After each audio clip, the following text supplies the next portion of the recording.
Bonjour à tous. Aujourd'hui, j'aimerais vous présenter une pièce assez unique que j'ai eu beaucoup de misère à avoir de l'information dessus. J'avais acheté cette pièce durant un tour chez un antiquaire et j'avais remarqué la couleur un peu et les marquages. J'ai dit, ça semble être une pièce militaire. Et je n'avais pas plus regardé que ça. Je pensais que c'était seulement un sac à dos. En fin de compte, je me suis rendu compte que c'était un radeau gonflable de l'armée canadienne pour les pilotes d'hélicoptères. J'avais regardé l'information. Comme je vous dis, j'ai trouvé très peu de photos ou de détails, sauf le numéro NATO qui m'a confirmé effectivement qu'il s'agissait d'un radeau de survie de l'aviation ou des trucs du genre. Bref. Et il y avait aussi du bonus qu'on va découvrir ensuite. Mais qu'est-ce qu'il s'agit avant tout? Il s'agit d'un sac à dos, avec sur le dessus, ici, on avait différents marquages. Et le panneau, il y a un grand panneau ici à velcro, très large, qui est fait bien sûr, puisqu'il s'agit d'un radeau gonflable, donc pour, lorsqu'il se gonfle, pour évidemment se déployer. Enlever le panneau. À l'intérieur, on retrouve bien sûr l'embarcation pliée. Évidemment, je ne voulais pas défaire toutes les choses. Voilà. Je ne sais pas si on voit bien la caméra. Donc, on a ici le contenu avec le tube que je vais vous présenter dans quelques minutes. Une corde d'attache, ici, vers l'embarcation. La bouteille, sûrement de CO2 ou peu importe, compressée, reliée ici à l'embarcation. Le reste du contenant,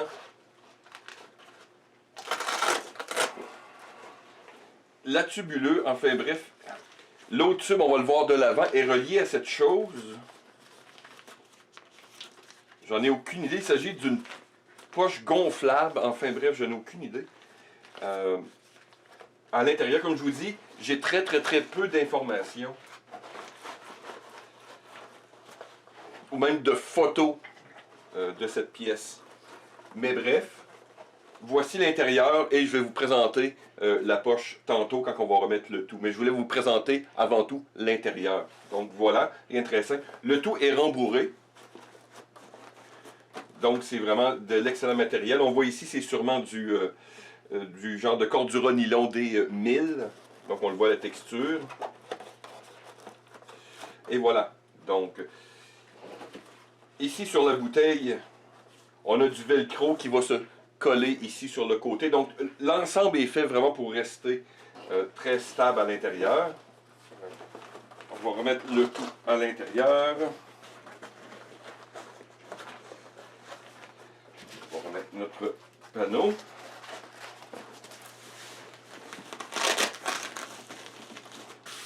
Donc voilà.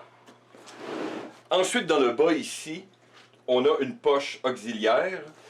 La fermeture éclair est retenue par un bouton pression. Et quand j'ai acheté, à l'intérieur, il y avait cette poche. Ici, l'intérieur, encore à l'intérieur, est rembourré. On voit ici de la mousse. Et il y avait cette poche avec toutes sortes de choses de survie. Donc, on va les découvrir ensemble, puisqu'il y avait d'autres choses intéressantes qu'on va vérifier tantôt, mais je voulais vous montrer qu'il y avait des choses de survie à l'intérieur. Donc, on va mettre ça de côté. Et vous présenter l'autre côté, qui est quand même assez spécial. Voilà. Donc, qu'est-ce qui nous frappe? J'ai trouvé ça très drôle, puisque ici encore, on a un espèce de panneau retenu par velcro. Et la texture est très étrange puisqu'il s'agit, on dirait, de chaises de camping. Les couleurs sont pas très militaires. Je trouve que c'est un choix un peu spécial. Je sais pas s'il y avait un but très particulier, mais c'est vraiment la texture d'une chaise de camping. Donc, Et l'arrière est une espèce de panneau en plastique particulier. Donc, on dirait vraiment pour faire un espace entre le dos de la personne. Donc, faire une ventilation, peut-être, je ne sais pas. Pourquoi ce panneau on peut l'enlever, j'en ai aucune idée.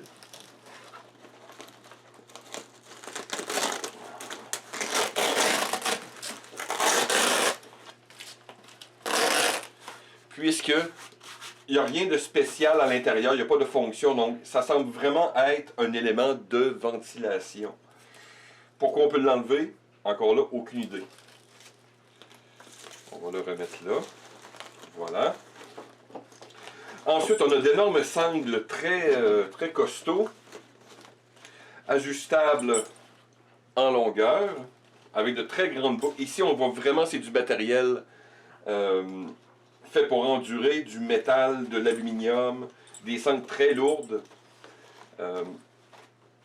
La boucle en avant, donc vous avez un protège pour le sternum. Oups, voilà. Donc, une attache, comprenez-vous, de sécurité extrêmement rigide. J'essaierai de faire peut-être un plan plus rapproché. Donc, on a le tube de tantôt qui, vous avez vu, est relié à cette espèce de petite poche de signalisation, j'en ai aucune idée. Donc, il s'agit d'une valve qui semble se dévisser. Donc, comme je vous dis, j'ai pas vraiment de manuel ou de fonction. Il semble avoir... donc, je pense qu'on... Ah, voilà. Donc, ici, c'est comme une vis qui sert à bloquer la valve. Et quand on dévisse, la valve a un mouvement de va-et-vient. Donc, si on la recule, on peut souffler à l'intérieur. Et souffler donc la petite poche de tantôt, je ne sais pas. Très étrange. Et de l'autre côté, nous avons ici le système pour ouvrir le bateau. Donc, le radeau, si je peux me permettre. Donc, on tire... Je pense que je vais prendre un plan un peu plus rapproché. Donc, voilà, j'espère qu'on voit bien. Donc, on a un sangle de couleur. C'est retenu ici par un espèce de petit panneau avec deux boutons pression. Donc, on tire pour faire découvrir la poignée qui est en bois, retenue par velcro. Voilà. Et on a un fil de métal. Donc, évidemment, je ne l'ouvrirai pas dans mon bureau. Ça sera le sujet sûrement d'une autre vidéo. Mais voilà donc la poignée velcro qui se colle ici, sécurisée par un panneau à deux boutons de pression. Hop, hop, voilà. Donc évidemment, vous voyez des sangles ici, les boucles extrêmement solides. Peut-être voir plus en détail ici la boucle de sécurité de sternum.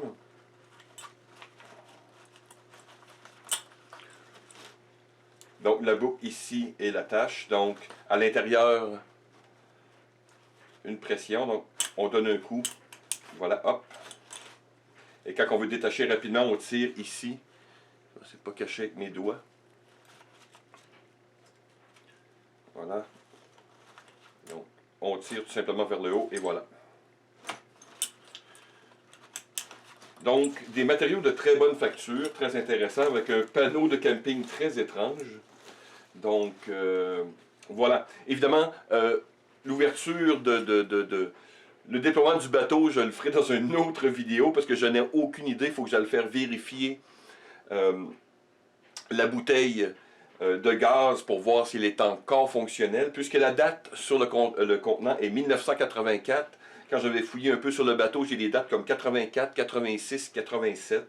Donc, on tourne autour de ces années-là. Donc, mais voilà pour l'ensemble du contenant, du sac à dos. Donc, vraiment une très belle pièce, j'aime beaucoup. Donc,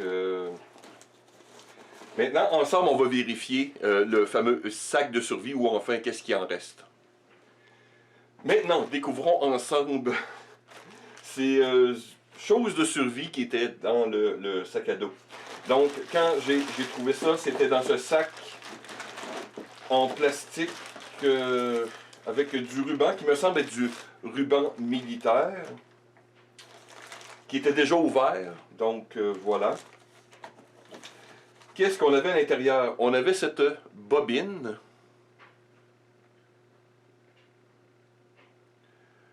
Et je crois, je ne suis pas sûr, mais que c'est un moulinet improvisé. Donc, quand on fait du hobo fishing qu'on appelle, donc si on est dans l'océan et on voudrait faire comme un moulinet. Donc, ici, il semble qu'on soit capable de rentrer un morceau ou quelque chose. Donc, je ne sais pas si c'est complet, mais la seule conclusion que j'ai, c'est un moulinet improvisé pour pêcher. Ensuite. Ah, on avait ce contenant ici. C'était écrit à la main. Donc, sunscreen, donc de la lotion solaire. Et à l'intérieur, on a un superbe... donc, du Pobafilm 15. Facteur 15 de protection. Donc, on est dans les années 80. Donc, blablabla. Au pire, je prendrai une photo de l'arrière pour ceux qui sont intéressés par ces vieux produits. Ensuite, qu'est-ce que nous avions?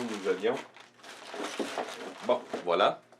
Ici, nous avons le Land and Sea Emergencies. Donc, un manuel à l'arrière français. Donc, on voit, c'est très bien armé. Ici, on voit Défense nationale. Donc, c'est le titre. Situation d'urgence sur mer, sur terre et mer. Donc, on va le mettre sur le côté pour l'instant. Peut-être qu'on va l'observer encore parce que j'ai d'autres choses à présenter. Encore ici, on voit le ruban militaire qui a desséché avec le temps, mais le tout semble en très bon état.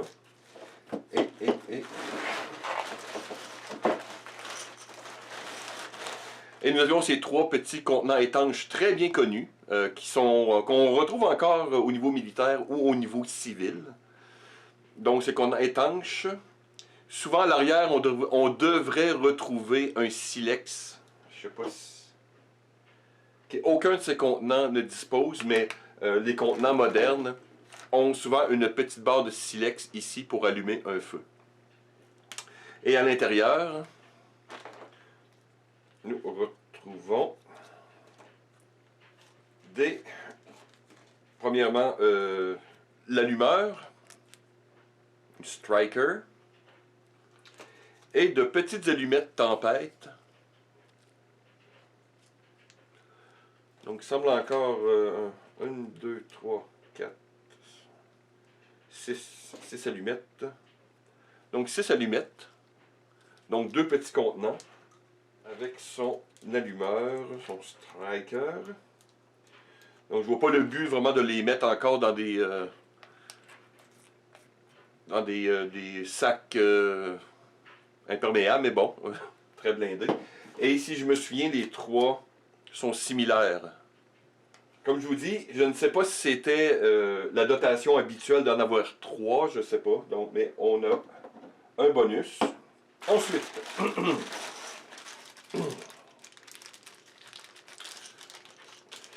un sac fermé pour... On a du médical. Donc, ici. Canadian Force à Petawawa, Ontario, blabla. Je prendrai une photo plus en détail. Mais dans le fond, ce sont simplement des pilules pour le mal de mer. Donc, voilà. Comme je vous dis, je mettrai une photo plus en détail. Évidemment, cette chose doit être périmée depuis longtemps. Mais bon. Ensuite, ici, nous avons des pagaies improvisés. Voilà. Qui peuvent servir, bien sûr... attendez-moi une seconde. Ah, le tout n'est pas très frais. Bon, on a comme une sangle. Voilà, ça date un peu. Oh là! Ben, on voit ici, c'est en nylon. C'est polyester ou autre. C'est ça, pagaie ou sac pour l'eau. Sac d'eau, sac d'emmagasinage, nourriture ou équipement. Bla bla bla bla bla. Là, je sais pas si je suis en train de la détruire ou... Bref, à l'intérieur, c'est vraiment beaucoup de détérioration. Là, je sais pas si c'était de la colle ou j'ai aucune idée. Là, c'est pas très frais, donc je la briserai pas plus. Mais généralement, c'est une chose qui est supposée, on rentre sa main à l'intérieur et on ferme à l'intérieur où on met de l'eau ou de l'air et on peut s'en servir de pagaie. Donc un peu comme un quick dry bag. Donc voilà. Mais je ne veux pas détruire la chose plus qu'il n'en faut. Donc au nombre de 2. Ah ben tiens, un autre.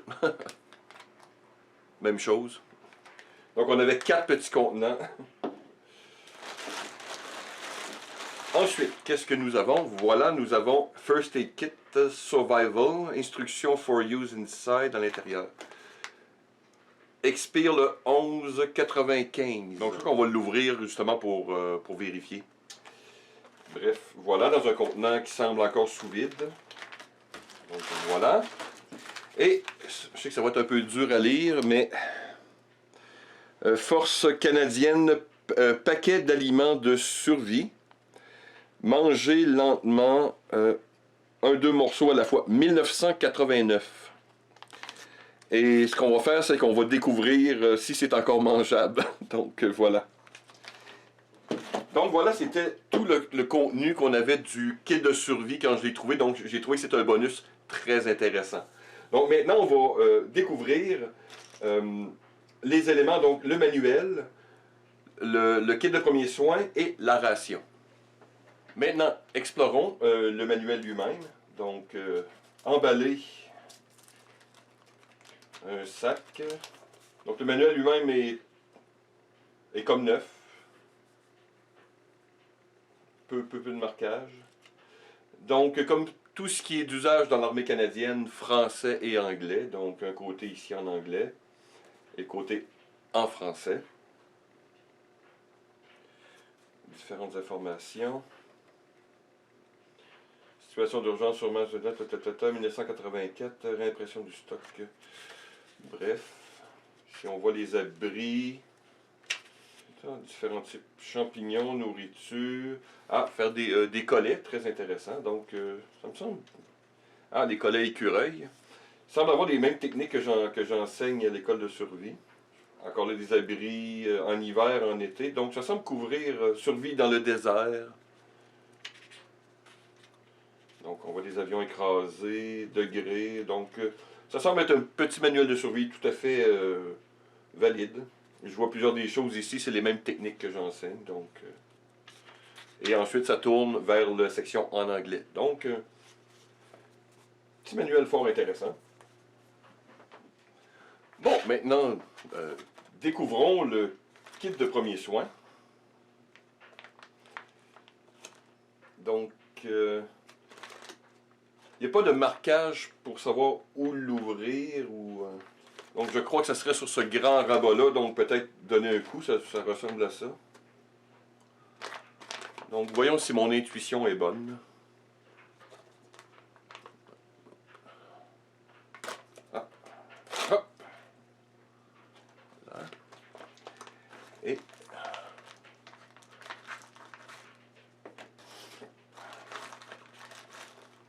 Donc évidemment, en situation de survie, c'est toujours une bonne chose de conserver des fois certains déchets ou autres. Donc ici, on pourra avoir un contenant pour collecter de l'eau. Ou comme c'est un contenant étanche, des fois pour des blessures, par exemple, pneumos thoraciques ou des trucs du genre. Donc, hop. Donc, qu'est-ce qu'on a ici? On met ça sur le côté, puis on va regarder une pièce à la fois. Hop. First Aid Kit Survival. Donc, on a le contenu. Donc, le contenu ici est décrit. Hop, hop, hop, hop, hop. On a pansement non adhérent. 6,4 par 10 cm, stérile. Petit manuel, Pocket Guide. Donc, encore ici, anglais-français. Ambulance Saint-Jean. Voilà. Donc, comme l'autre manuel, anglais-français d'un côté comme de l'autre. Ça semble avoir... semble être vraiment, vraiment très de base. Tylenol. Extra fort. Donc le contenant évidemment n'est pas ouvert. Compresse stérile. Compresse stérile encore 2 fois. Bandage compressé encore. 2 par 2. Blablabla. Tampon d'alcool. Ça serait intéressant de voir s'ils sont encore imbibés. On va vérifier tout de suite. Donc, ok, quelques tampons. Easy Check. Donc, vérifions à la minute. Ah ben oui. Les tampons sont encore alcoolisés. Je sais pas si on peut voir... Oups. Si on peut voir la réflexion de... Mais ils sont bel et bien... Oh oui, c'est... oui. Ils sont encore très bons. Donc, un paquet mystérieux, broché, dans du papier enveloppe. Donc, qu'est-ce qu'on a ici? Oh. Ah. Donc, des paquets... Beaucoup de... Fail! Beaucoup d'épingles de sûreté. Donc, voilà pour le kit de survie. Le kit de premiers soins, c'est vraiment très de base. Je l'aurais monté différemment. J'ai pas de bandage triangulaire. J'ai peut-être une trop grande répétition de bandages compressés, par exemple. Donc, ouais. Enfin, il y aurait moyen de faire d'autres choses. Surtout pour, exemple, les empoisonnements alimentaires, par exemple. Ici, on parle d'un kit de survie d'aviation, donc j'aurais mis autre chose que des Tylenol, mais bon. Voilà, au moins, c'est mieux que rien. Donc, on va passer maintenant à la ration de survie. Et nous voici rendus au spécial du jour, la fameuse ration. L'enveloppe ne semble pas être sous vide. Enfin, je sais pas, certaine mollesse. Mais bon. Donc, ah voilà, il y a une coche ici en haut. Donc, ouvrons la chose.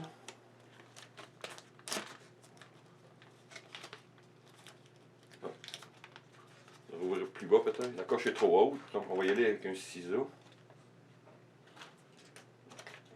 Voilà. Ah.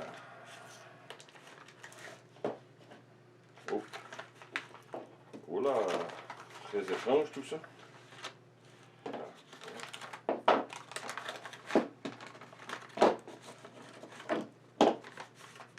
Voilà, mettons le contenant de côté. Et qu'avons-nous ici? Force canadienne, paquet d'aliments de survie. Chaque paquet d'aliments de survie de base fournit les besoins énergétiques élémentaires nécessaires pour 2 jours. Ajoutez si possible d'autres aliments si vous êtes capable de survivre longtemps sans nourriture. Mais essayez de boire au moins 500 ml d'eau, 2 tasses d'eau par jour. Ne buvez jamais de eau salée, blablabla. Même chose à l'arrière en anglais. Et qu'avons-nous ici? Des cubes.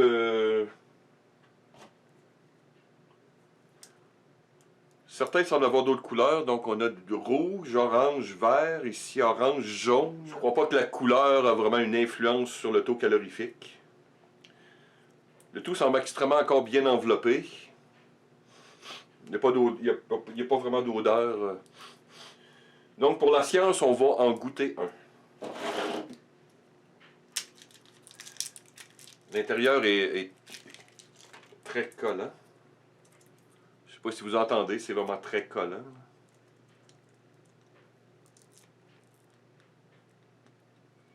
Et 3. Bon. On va se risquer avec... On va essayer avec le verre. C'est vraiment très très collant sur les doigts. Là. Il y a comme un peu de sucre qui nous reste sur les doigts.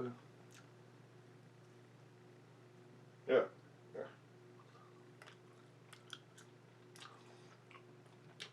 C'est littéralement comme des jujubes. On goûte le sucré encore. Il n'y a pas vraiment de décoloration à l'intérieur ou de pourriture. C'est pas mauvais. Non, ça se mange très bien. Évidemment ici, avec une quantité qu'ils disent pour 2 jours pour un adulte, sachant qu'en moyenne, le nombre de calories minimum du système basal, en moyenne, c'est 900 calories par jour. 1200 pour un minimum, 2000 en moyenne pour des opérations civiles, 3600 pour du militaire. Donc c'est vraiment Moi, je ne peux pas évaluer directement, évidemment. Je ne sais pas s'il y a une formule différente alimentaire. Je vois mal comment je pourrais survivre vraiment 2 jours. Puisqu'ici, il doit s'agir uniquement vraiment de sucre, parce que ça sent vraiment la glucose, la fructose. Donc, on va essayer un petit bout de jaune. Voilà.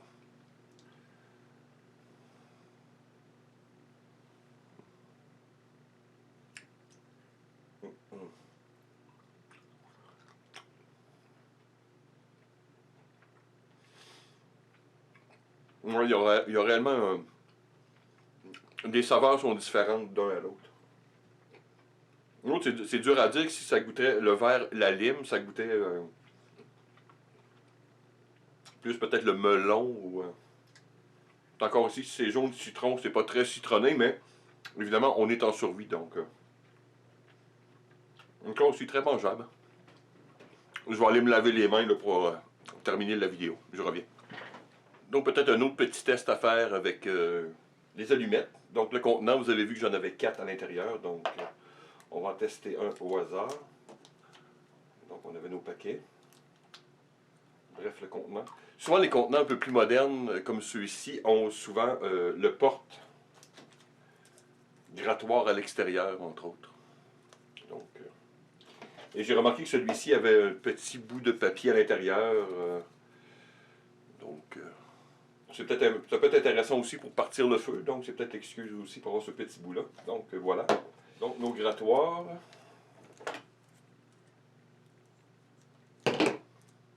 Donc, un morceau de carton avec les deux grattoirs de chaque côté.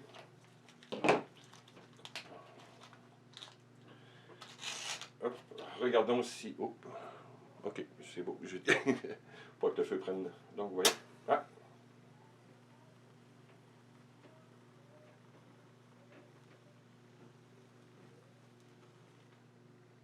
Ok. Une allumette tempête classique. Donc, totalement fonctionnel encore. Donc, voilà. J'espère que vous avez apprécié cette petite pièce, on pourrait dire vraiment de militaria, que j'ai trouvée à l'improviste dans un antiquaire. Et donc, pour la beauté de la science et de l'histoire, vous faire découvrir quelques éléments à l'intérieur qui sont encore totalement fonctionnels. C'est sûr que si j'ai à refaire ce kit-là, je le remonterai de manière évidemment plus à jour, en changeant des trucs, en me assurant qu'ils ne sont pas évidemment expirés, changer les kits médicaux, des trucs de même, mais c'était à l'intérieur de mon fameux radeau de survie. Évidemment, je vais sûrement faire une autre vidéo sur le radeau lui-même quand les circonstances vont le permettre. Donc d'ici là, ben, merci de m'avoir écouté. À la prochaine.